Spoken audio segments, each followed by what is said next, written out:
गिलतियों के नाम पौलुस रसूल का खत और उसका दूसरा बाब जो 21 आयत पर मुश्तमिल है। आखिर 14 वर्ष के बाद मैं बरनबास के साथ फिर यरूशलेम को गया और तीतुस को भी साथ ले गया,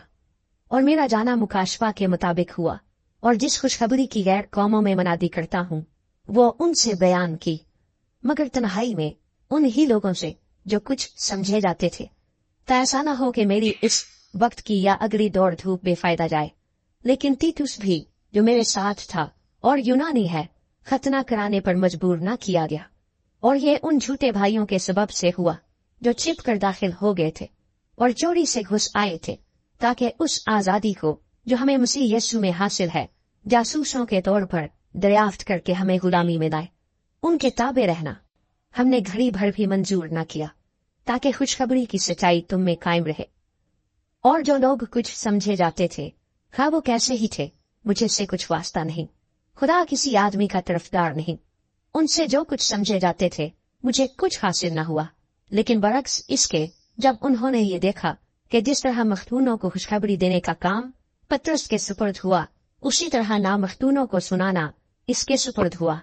क्योंकि जिसने मख्तूनों की रसालत के लिए पतरस में असर पैदा किया, उसी ने गैर कौमों के लिए मुझ में भी असर पैदा किया। और जब उन्होंने उस तौफीक को मालूम किया जो मुझे मिली थी, तो याकूब और कैफा और यूहन्ना ने, जो कलीसिया के रुकन समझे जाते थे, मुझे और बरनबास को दहना हाथ देकर शरीक कर लिया, ताकि हम गैर कौमों के पास जाएं और वो मख्तूनों के पास,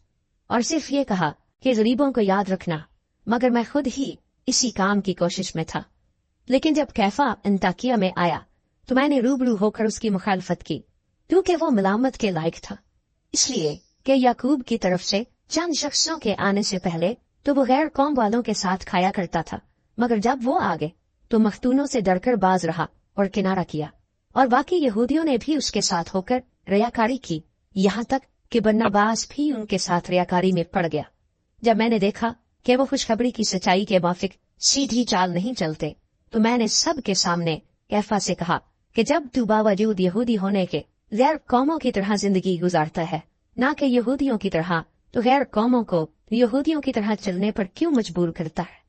वो हम पैदाइश से यहूदी हैं और गुनहगार गैर कौमों में से नहीं, तो भी ये जान कर के आदमी शरीयत के एमाल से नहीं बल्कि सिर्फ यीशु मसीह पर ईमान लाने से रास्तबाज ठहरता है, खुद भी मसीह यीशु पर ईमान लाए, ताकि हम मसीह पर ईमान लाने से रास्तबाज ठहरे, ना कि शरीयत के एमाल से, क्योंकि शरीयत के एमाल से कोई बशर रास्तबाज न ठहरेगा।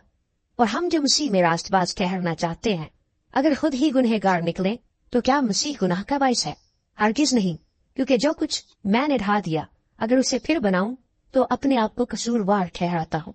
चुनाचे मैं शरीयत ही के वसीला से, शरीयत के एतबार से मर गया, ताकि खुदा के एतबार से जिंदा हो जाऊं। मैं मसीह के साथ मसलूब हुआ हूँ, और अब मैं जिंदा न रहा बल्कि मसीह मुझ में जिंदा है, और मैं जो अब जिस्म में जिंदगी गुजारता हूँ तो खुदा के बेटे पर ईमान लाने से गुजारता हूँ, जिसने मुझसे मोहब्बत रखी और अपने आप को मेरे लिए मौत के हवाले कर दिया। मैं खुदा के फजल को बेकार नहीं करता, क्योंकि रास्तबाजी अगर शरीयत के वसीले से मिलती तो मसीह का मरना अबस होता।